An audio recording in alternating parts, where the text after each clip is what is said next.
नमस्कार। कार्यक्रम mission health के सजीव फोन इन प्रसारण में आप सभी का बहुत बहुत स्वागत है। आज के कार्यक्रम का विषय बहुत ही महत्वपूर्ण है। आज के कार्यक्रम का विषय है सघन मिशन इंद्रधनुष 2.0। जी हाँ, इस मिशन के अंतर्गत देश के अधिकतर राज्यों में टीकाकरण का अभियान चलाया जा रहा है, जिसमें 2 वर्ष तक के सभी बच्चों का 100% टीकाकरण का लक्ष्य रखा गया है, ताकि शिशु मृत्यु दर में कमी लाई जा सके। जी हाँ, और इस विषय पर जानकारी देने के लिए आज हमारे साथ हैं डॉक्टर AP चतुर्वेदी, परिवार कल्याण निदेशालय के राज्य प्रतिरक्षण अधिकारी। डॉक्टर साहब, वेलकम टू आवर शो। नमस्कार। और दर्शकों, जैसा कि आप जानते हैं, हमारा कार्यक्रम लाइव फोन इन कार्यक्रम है। तो सघन मिशन इंद्रधनुष 2.0 से जुड़ा हुआ यदि आपके भी मन में कोई सवाल है, कोई जिज्ञासा है, तो आप उसे डॉक्टर साहब से बात करके उसका उत्तर पा सकते हैं।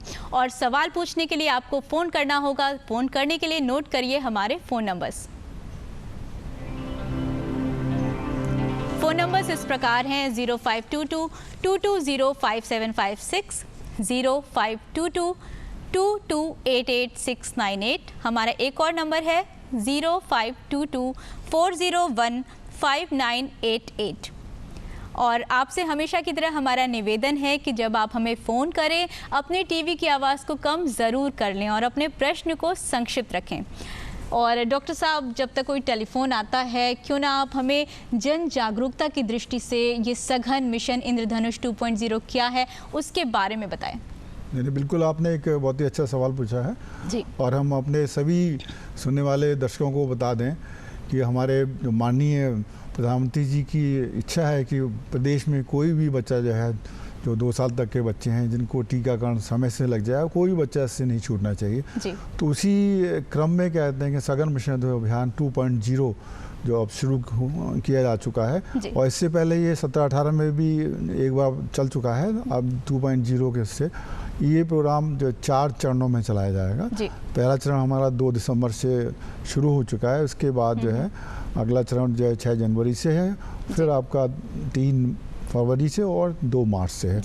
इस प्रोग्राम की खास बात यह है कि इसमें जितनी भी दूरस्थ एरिया, गांव एरिया, जहां पर भी हमारे 2 साल से छोटे बच्चे हैं, जिनको किसी कारणवश कोई वैक्सीन की डोज नहीं लग पाई, या जिसका पहला टीका लग गया या दूसरा लग गया और तीसरा नहीं लगा, और जो अपने एज के हिसाब से जो टीके लगने चाहिए तो उसको समय पर नहीं लग पाए, तो एक उनके लिए एक अपॉर्चुनिटी है कि भाई हम जो है उन बच्चों को इसमें टीकाकरण करा सकते हैं। और इसलिए इसमें जो है खास बात यह है कि इसमें जो बच्चे छूटे हुए हैं या जिन बच्चों को कभी हमारे स्वास्थ्य विभाग के लोग नहीं पहुंच पाए या जहां तक किसी वजह से छूट गए हैं, उन सभी को इसमें हम लोग ले रहे हैं जी। और डॉक्टर साहब, एक कॉलर हमारे साथ जुड़ चुके हैं, उनसे बात करते हैं। हमारे साथ हैं सौरभ पाठक जी, ग्रेटर नोएडा से। Hello, good evening everyone. जी, गुड इवनिंग सौरभ जी, बहुत बहुत स्वागत है आपका कार्यक्रम में। क्या प्रश्न है आपका? Thank you ma'am. मेरा नाम सौरभ पाठक है, मैं ग्रेटर नोएडा उत्तर प्रदेश से बोल रहा हूँ। मैम, मेरा प्रश्न है, यदि बाई चांस कभी ऐसा हो जाए कि रूटीन इम्यूनाइजेशन स्कीम और मिशन इंद्रधनुष स्कीम की डेट ओवरलैप हो जाए, तो उस केस में इन दोनों स्कीम्स में से किसे प्राथमिकता दी जाएगी? कृपया इस प्रश्न का उत्तर अवश्य दें। Thank you ma'am. ओके, बताएं डॉक्टर साहब। आई थिंक द क्वेश्चन दोबारा से रिपीट कर रहे हैं थोड़ा सा। जी सौरभ जी, क्या आप हमें फिर से सुन रहे हैं? जी, उनका कहने का मतलब है कि सर, जो उनका पहले से कोई शेड्यूल टीकाकरण है, अगर उसकी डेट और मिशन इंद्रधनुष की डेट एक साथ क्लैश कर जाए तो किसे वरीयता देनी चाहिए और इस केस में क्या किया जाना चाहिए? देखिए, इसमें शेड्यूल के हिसाब से टीके जो लग रहे हैं, उन शेड्यूल के साथ अगर कोई ड्रॉप आउट होता है, कोई टीका अगर छूट गया है, उसको ही इसमें सघन मिशन लेते हैं। बाकी नियमित रूप से टीके जो हमारे रूटीनली जो बुधवार शनिवार है उसमें लगाए जाते हैं, तो उसके लिए उसमें ऑलरेडी प्रावधान इसका है जी। सौरभ जी, कॉल करने के लिए बहुत बहुत धन्यवाद। आशा करते हैं आपको अपने प्रश्न का उत्तर ज़रूर मिल गया होगा। डॉक्टर साहब, हम बात कर रहे हैं सघन मिशन इंद्रधनुष 2.0 की, लेकिन मिशन इंद्रधनुष ये कब से और क्यों शुरू किया गया? देखिए, मिशन इंद्रधनुष के लगभग 4 फेजेस हो चुके हैं जी। पहला फेज जो है हमारे उत्तर प्रदेश में 2015-16 में हुआ था। जी। उसके बाद फिर हर साल 1 फेज या 2 फेज हुए हैं और इस तरह से टोटल फेजेस 4 फेज हो चुके हैं। और अब इसके बाद सघन मिशन इंद्रधनुष प्रोग्राम जो है ये हमारा 17-18 में लगभग प्रदेश के 60 जिलों में चलाया गया था। जी।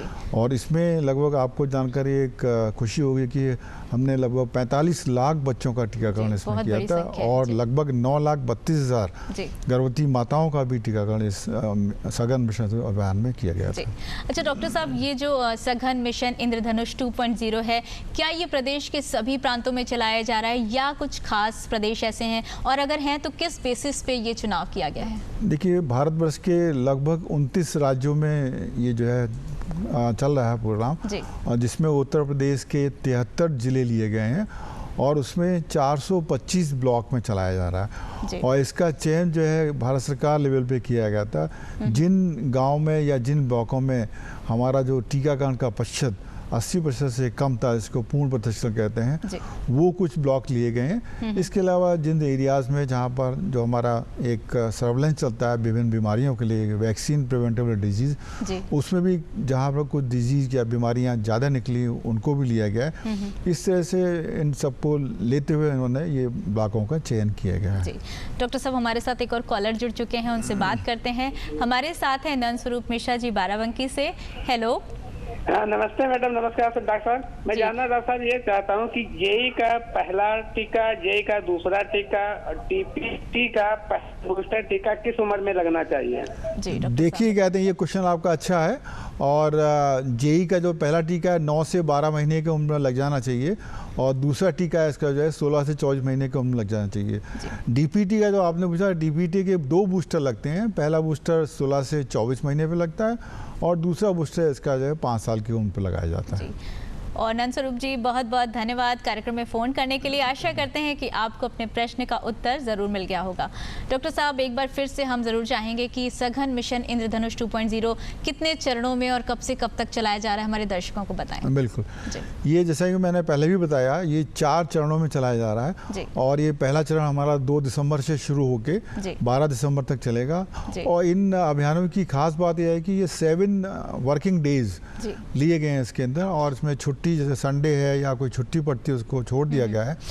और जो नियमित टीकाकरण के हमारे 2 दिवस होते हैं, बुधवार और शनिवार, उसको भी इसमें सम्मिलित नहीं किया है। इससे 7 वर्किंग डेज लिए गए हैं जिसके अंदर जो है ये अभियान चलाया जा रहा है। और पहला डेट जैसे बताया हमने 2 दिसंबर है, उसके बाद आपका 6 जनवरी है, फिर 3 फरवरी है और 2 मार्च है। इससे 4 महीने तक लगातार ये अभियान चलता रहेगा। जी, आशा करते हैं दर्शकों ने डेट्स ध्यान से सुनेंगे। और इसी के साथ हमारे साथ एक कॉलर जुड़ चुके हैं, डॉक्टर साहब उनसे बात करते हैं। हमारे साथ हैं राधा जी आगरा से। हेलो। हेलो राधा जी, आपको हमारी आवाज़ मिल रही है? हाँ, मिल रही है मैडम जी। बहुत बहुत स्वागत है कार्यक्रम में। क्या प्रश्न है आपका? मैं ये पूछ रही थी, मेरे बच्चे का 10 साल का हो गया है जी। मैं उसके वो लगवाना चाहती हूँ टीके, मतलब उसके लगे नहीं है, तो वो लग सकते हैं क्या?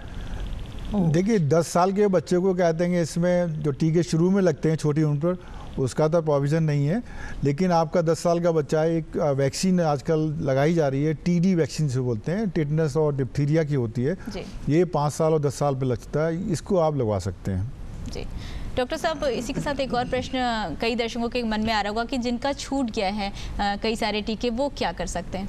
टीके नहीं लगवा सकते जिन्होंने? नहीं, जिनका किसी कारण में छूट गया है टीके, तो अपने नज़दीकी जो भी स्वास्थ्य केंद्र है या नज़दीकी गांव में अगर हैं तो वहाँ पे ANM बहन जी जाती हैं, उपकेंद्र होते हैं, वहाँ जाके पता लगा लें किस दिन उनके गांव में टीकाकरण का आयोजन होता है, या अस्पताल जाके जा सकते हैं, वहाँ भी टीके लगाए जाते हैं। तो जो टीका छूट गया है वो टीके वहाँ पे लग जाएंगे।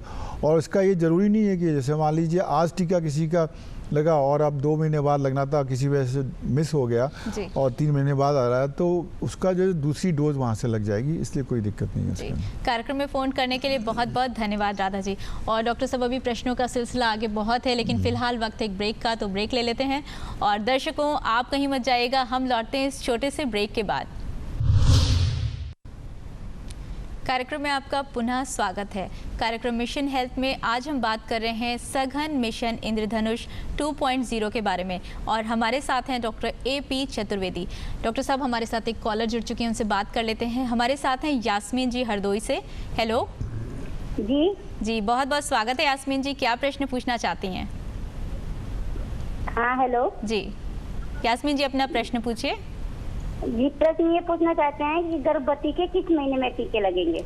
जी बिल्कुल, बताएं डॉक्टर साहब। देखिए, जब भी हमारे गांव में लेवल पे अगर गर्भवती के बारे में पता लगता है, इन्हें भेजू गई अस्पताल में, तो जैसे ही पता लगे सबसे पहले उसको जो है आपको जो है TD का टीका पहला लगा दीजिए। पहले TT वैक्सीन लगा करती थी, अब TT की जगह TD वैक्सीन हो गई, टिटनेस और डिप्थीरिया एंड स्मॉल डोज।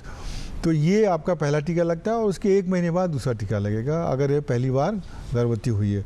अगर दोबारा होती है तो 3 साल के अंदर तो केवल बूस्टर डोज लगती है। तो ये गर्भवती के लिए TD की वैक्सीनेशन का प्रावधान है। जी यास्मीन जी, बहुत बहुत धन्यवाद कार्यक्रम में फ़ोन करने के लिए। और डॉक्टर साहब, इसी के साथ हम जानना चाहेंगे सघन मिशन इंद्रधनुष 2.0 का जो अभियान चल रहा है, अभी तक की इसकी क्या उपलब्धि रही है?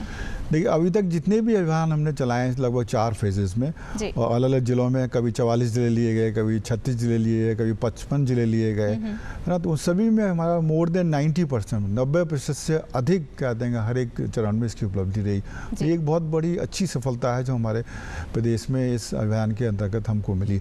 और जो भी 17-18 में सघन मिशन चलाया गया था, उसका कह लीजिए एक तरह का फेज़ 1, उसमें करीब 45 लाख बच्चों का टीकाकरण किया था और 9,32,000 गर्भवती माताओं का टीकाकरण किया गया था। तो वो भी हमारे लिए एक बहुत अच्छी उपलब्धि थी, जिससे हमने लगभग काफ़ी बच्चों को जो भी छूटे हुए थे उन सभी का टीकाकरण कराया गया था उसके माध्यम से। बहुत अच्छा आंकड़ा आपने बताया, 90% तक का आंकड़ा हमने प्राप्त किया है, बहुत अच्छा आंकड़ा है। और डॉक्टर साहब, इसी के साथ हम ये भी जानना चाहेंगे कि सघन मिशन इंद्रधनुष 2.0 है, अकेले स्वास्थ्य विभाग इसे चला रहा है या साथ में और भी विभाग इसमें सहायक की भूमिका निभा रहे हैं, और यदि हाँ तो उनकी भूमिकाओं के बारे में भी हम जानना चाहेंगे। इसमें देखिए, स्वास्थ्य विभाग के साथ विभिन्न जितने भी हमारे बहुत सारे विभाग, इसमें लगभग 11 विभाग हैं, वो सभी इस विभाग में बहुत अच्छा उनका रोल है। और इसके लिए हम लोगों ने राज्य स्तर पर भी मीटिंग इसकी मुख्य सचिव की अध्यक्षता में सभी विभागों लोगों को बुलाया गया, और इन सभी विभागों का जो रोल है, जैसे पंचायत के लोग हैं, पंचायत के लोग ग्राम प्रधान स्तर पर है, पंचायत सेक्रेटरी, कहीं भी उनका काम है कि मोबिलाइजेशन कराना, या कहीं पे प्रतिरोधी परिवार होते हैं उनको मोबिलाइज कराने के लिए इनका सहयोग लिया जाता है। इसी तरह हमारा जो ICDS डिपार्टमेंट है, जिसमें आंगनवाड़ी का बहुत अच्छा रोल है, वो टीम के साथ रहती है, वो बच्चों को ढूंढ के बच्चों को पता लगाना, मोबिलाइज करना सत्रों पे। इसके अलावा जो बेसिक शिक्षा वाले हैं, इनका भी बहुत अच्छा रोल है कि ये हमारे जितनी भी प्राइमरी स्कूल्स हैं जहाँ पे प्रभात फेरी के माध्यम में लोगों को बताना, और स्कूल में रैली के माध्यम से ये मिशन प्रोग्राम चलाया जा रहा है। इससे अलग अलग विभाग का अलग अलग रोग है, जैसे नेहरू युवा केंद्र, इनके बच्चे होते हैं, इनके द्वारा मोबिलाइजेशन होता है। डिफेंस के NCC के बच्चे जो इनके माध्यम से रैलीज निकाली जाती है। तो इन सब का अलग अलग बहुत अच्छा NSS है, राष्ट्रीय स्वयं जो NSS संस्था होती है, इनका भी आपका बहुत अच्छा रोल है इसके अंदर। तो जितने भी विभाग इसके अंदर, इवन अल्पसंख्यक विभाग होता है हमारा, माइनॉरिटीज़ वाला, इसमें कई जिलों में कई जगह सूचना आती है कि फलाने गांव में काफ़ी लोग वैक्सीन को नहीं लगवा रहे हैं, तो उनके लिए इन लोगों की मदद ली जाती है। तो इससे अलग अलग विभाग का अलग अलग रोल है। और इस सब में हम लोग नगर विकास है हमारा, नगर विकास में अर्बन जो शहरी क्षेत्र है वहाँ पे कोई समस्या होती है, तो इन सब का जो है रोल एक अपनी अपनी जगह है, और सभी का सहयोग इसमें प्रोग्राम में स्वास्थ्य विभाग के साथ मिलजुल के सब लोग काम कर रहे हैं। इसके साथ स्वास्थ्य विभाग के अलावा जो सहयोगी संस्थाएं हैं, जैसे WHO है हमारा, विश्व स्वास्थ्य संगठन, UNICEF है, या रोटरी इंटरनेशनल है, या UNDP है, ये कोर वाले हैं। इन सब का सहयोग जो है प्रोग्राम में प्लानिंग में है, मॉनिटरिंग में है, जिससे हमें रोज़ के रोज़ फीडबैक मिलता है कि कहाँ पर क्या कमियाँ पाई गई। और डॉक्टर साहब, इसके साथ हम ये भी जानना चाहेंगे कि कौन कौन से टीके हैं जो इस अभियान के अंतर्गत 2 वर्ष तक के बच्चों को लगाए जाते हैं? देखिए, इसमें जो अभियान में चल रहे हैं जितने भी टीके हैं, जैसे आपका बच्चा पैदा होने के बाद जब 1.5 महीने का होता है, तो 1.5 महीने पे, 2.5 महीने पे, 3.5 महीने जो बच्चे के टीके लगाए जाते हैं, तो वो जैसे पेंटावैलेंट है वैक्सीन, वो लगता है। पोलियो की ओरल डोज है वो लगती है। इसके अलावा IPV इंजेक्टेबल पोलियो वैक्सीन वो लगाई जा रही है। इसके अलावा आपका जो जैसे कहते हैं कि JE का वैक्सीन है 9 महीने पे, MR वैक्सीन है खसरा रूबेला का, वो लगाया जा रहा है। साथ ही जो कुछ जिले जैसे यहाँ पे PCV का वैक्सीन है, न्यूमोकोकल कंजुगेट, जो न्यूमोनिया के लिए होती है, वो वैक्सीन भी जो जहाँ जिस एरिया में जो वैक्सीन जो बच्चे छूटे हैं उन सबको सभी प्रकार की वैक्सीन इसके माध्यम से दी जा रही है। रोटा वायरस जो डायरिया को रोकने के लिए होती है, रोटा वायरस वैक्सीन, वो भी इसमें कहते हैं। तो सब तरह की वैक्सीन से इसमें लगभग 10 जानलेवा बीमारियों से बचाने के लिए हम लोग वैक्सीन इसमें दिए जा रहे हैं। जी, और डॉक्टर साहब यहाँ पे फिर से वक्त हो गया है एक ब्रेक का, तो ब्रेक ले लेते हैं। दर्शकों, आप कहीं मत जाइएगा, हम लौटते हैं इस छोटे से ब्रेक के बाद। कार्यक्रम में आपका पुनः स्वागत है। आज हम बात कर रहे हैं सघन मिशन इंद्रधनुष 2.0 के बारे में, और हमारे साथ हैं डॉक्टर AP चतुर्वेदी। डॉक्टर साहब, हमारे साथ एक और कॉलर वेट कर रही हैं, अनुराधा जी फोन लाइन पर झारखंड से। हेलो। हाँ, हेलो जी अनुराधा जी, बहुत बहुत स्वागत है। क्या प्रश्न है आपका? प्रश्न है मैम जी, आपकी आवाज़ हमें मिल रही है अनुराधा जी, कृपया। हाँ, जी कि मैम मेरा प्रश्न था कि अक्सर बच्चे मतलब बुखार हो जाता है टीटी लगवाने से या इंजेक्शन डालने से जी, तो इसमें माताएं बहुत परेशान हो जाती है। तो हम लोग उन लोगों को क्या राय दिया जाए जो माँ लोग मतलब उसको मतलब पूरा ये एहसास हो। लोग बोलती है कि इंजेक्शन नहीं लगवाएंगे, लगवाने से मेरे बच्चे तबीयत खराब हो जाता है। जी जी जी, ऐसे ही वो लोग मतलब ही करती है। तो क्या हम लोग उसको बताएं कि आप इंजेक्शन लगवाइएगा तो ऐसा नहीं होगा, तो क्या आश्वासन दें? बिल्कुल, आपका प्रश्न हमें मिल गया है। डॉक्टर साहब, बहुत ही कॉमन एक प्रॉब्लम है, ये बताएं इसका उत्तर। देखिए, इसमें ऐसा होता है कुछ वैक्सीन के बाद कभी कभी बुखार आ सकता है, इंजेक्शन जो लगते हैं, तो जैसे पेंटावैलेंट वैक्सीन है, ठीक है ना, तो उसमें कोई घबराने की बात नहीं। हमारी ANM बहन जी जब वैक्सीन लगाती है उसके साथ वो पैरासीटामोल की टैबलेट या एक सिरप होता है वो पीने के लिए देती है। वो दवाई जो बच्चे को अगर बुखार आएगा तो आप दे देंगे तो पूर्ण उससे सुरक्षित है, और उसके बाद दोबारा आपको जब उसका अगले महीने ड्यू है तो आएंगे तो लग जाएगा, कोई इसमें समस्या नहीं होती। अनुराधा जी, बहुत बहुत धन्यवाद कार्यक्रम में फ़ोन करने के लिए। डॉक्टर साहब, इसी के साथ ये भी प्रश्न आता है सभी के मन में कि इतने बड़े स्तर पर इतनी सारी वैक्सीन का ट्रांसपोर्टेशन होता है, क्या सप्लाई चेन की व्यवस्था है और कैसे सुरक्षित रख सकते हैं, रखी जाती हैं इतनी सारी वैक्सीन? क्योंकि ये एक बहुत ही इम्पोर्टेंट मतलब क्वेश्चन है, और पब्लिक को जानना चाहिए कि हमारी जो इतनी वैक्सीन आ रही हैं, और जो कि इसको हम लोग बहुत ही बिल्कुल एक उचित तापक्रम में शीत श्रृंखला जिसे बोलते हैं, कोल्ड चेन +2 से +8 डिग्री के बीच में रखी जाती है। और इसके लिए प्रदेश स्तर पे लगभग 9 आपके डिपो बने, जो आपके राज्य स्तरीय डिपोज बोलते हैं, जहाँ पर वैक्सीन भारत सरकार या सीधे कंपनी से मैन्युफैक्चरर से आती है। उसके बाद हमारे 18 मंडल हैं, 18 मंडल पे हमारे जो है इसी तरह वैक्सीन जाती है। वो वॉक इन कूलर्स बोलते हैं उनको, वॉक इन फ्रीजर्स होते हैं, बड़े बड़े रूम्स होते हैं, उसके अंदर वैक्सीन रखी जाती है। फिर मंडल से नीचे जनपदों में डिस्ट्रिक्ट लेवल स्टोर्स होते हैं, जहाँ पर हमारे आइस लाइन रेफ्रिजरेटर्स हैं, डीप फ्रीजर्स हैं, वो होते हैं। उसके बाद PSC CSC पर भी आइस लाइन रेफ्रिजरेटर होते हैं, जहाँ पर वैक्सीन जो है +2 से +8 के बीच में रखी जाती है। साथ ही डिफ्यूज़र भी होते हैं। और उसके बाद जब हम गांव में भेजते हैं वैक्सीन, तो जो वैक्सीन कैरियर्स होते हैं उसके अंदर भी प्रॉपर तरीके से 4 आइस पैक जिसे बोलते हैं, वो कंडीशंस अवस्था में लगा के उसके अंदर वैक्सीन जिपर बैग में रख के वो जाती है। तो इसलिए स्टार्टिंग फ्रॉम मैन्युफैक्चरर्स से लेके बेनिफिशियरी तक वैक्सीन हमारी एक उचित तापक्रम +2 से +8 पे बनाए रखा जाता है। और चूंकि ये बहुत महंगी वैक्सीन है तो इसलिए वैक्सीन बिल्कुल प्रॉपरली स्टोर्ड होती है, और इसके लिए किसी को कोई शंका की दृष्टि नहीं देखना चाहिए। और ये वैक्सीन पूर्णतः सुरक्षित है और सही तापक्रम पर हमारे बच्चों तक पहुँचाई जाती है। जी बिल्कुल, और जो कि बहुत ज़्यादा ज़रूरी भी है। और डॉक्टर साहब, इसी के साथ हमारे साथ एक और कॉलर जुड़ चुके हैं, रामचंद्र जी हैं हमारे साथ सीतापुर से। हेलो। हेलो मैम जी, बहुत बहुत स्वागत है राम जी, आपका क्या प्रश्न है? मेरा प्रश्न है कि मेरी बेटी 3 साल की हो गई, छूट गया है रास्ता। आपकी किसी वैक्सीन छूट गया है? आपकी आवाज़ क्लियर नहीं मिल रही, कृपया अपना प्रश्न दोहराएं। मेरी बेटी 3 साल की है, उसका एक छूट गया है। कौन सा टीका? 3 साल की बेटी, उसका एक वैक्सीन छूट गया है। कौन सा टीका छूटा है? जो मैं मतलब नाम नहीं पता है, 1-2 घंटे पहले लगा था। नहीं तो आप देख लीजिए, अगर 3 साल की उम्र पे जो टीका छूटा होगा ये संभावना है उसके DPT का बूस्टर न लगा हो तो उसको लगवा सकते हैं। बाकी टीके तो आपके जो है 1 साल से पहले लग जाते हैं। अगर उसको MR का टीका भी नहीं लगा है तो वो भी लग सकता है उसके अंदर 5 साल तक, और अगर JE का टीका नहीं लगा है तो वो भी लगाया जा सकता है। कार्यक्रम में फ़ोन करने के लिए आपका बहुत बहुत धन्यवाद। डॉक्टर साहब, मिशन इंद्रधनुष में 7 रंग लिए गए हम जानते हैं, तो इनके पीछे क्या कारण है इंद्रधनुष के 7 रंग लेने का? क्योंकि देखिए इंद्रधनुष में 7 रंग होते हैं तो 7 वैक्सीन से जोड़ के देखा गया था, इसलिए इसका नाम मिशन इंद्रधनुष पड़ा, जिससे मैं शुरुआत हुई थी इसकी काफ़ी सालों पहले। तो उस टाइम 7 वैक्सीन ही उपलब्ध थी, इसलिए इसको मिशन इंद्रधनुष को 7 वैक्सीन से जोड़ के देखा गया था। उसके बाद बहुत सारी नई नई वैक्सीन आती गई, ऐड होती गई, लेकिन इसको मिशन इंद्रधनुष का ही नाम से चलाया जा रहा है।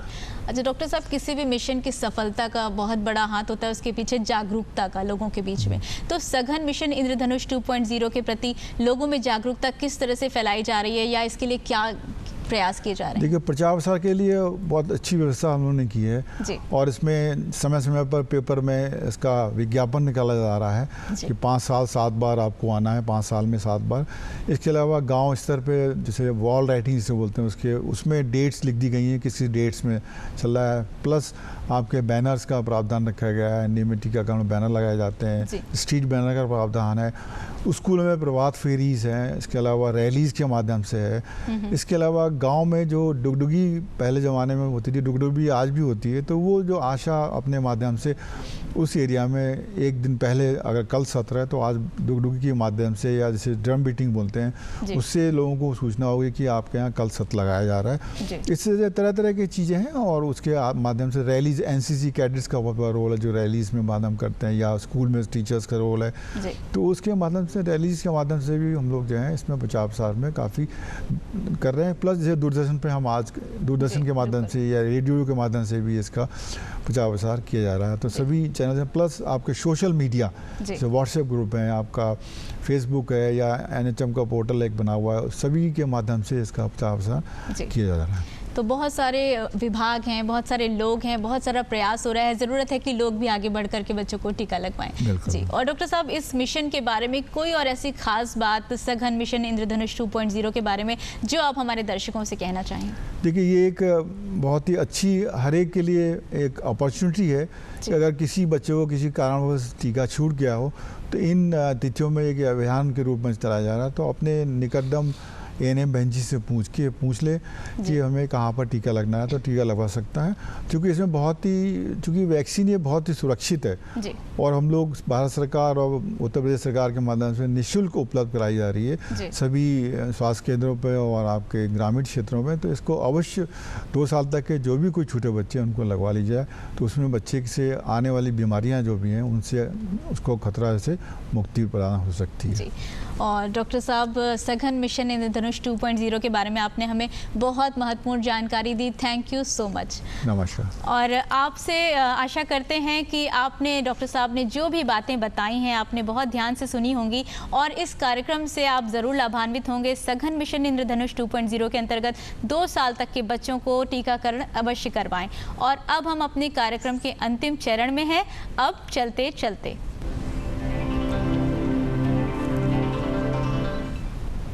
कार्यक्रम के अंत में हम आपसे एक प्रश्न पूछते हैं जिसका सही जवाब आपको हमें लिख भेजना होता है, और उस जवाब को भेजने वालों में से हम ड्रॉ लॉट्स के जरिए एक लकी विजेता चुनते हैं, उन्हें अपने कार्यक्रम में आमंत्रित करते हैं।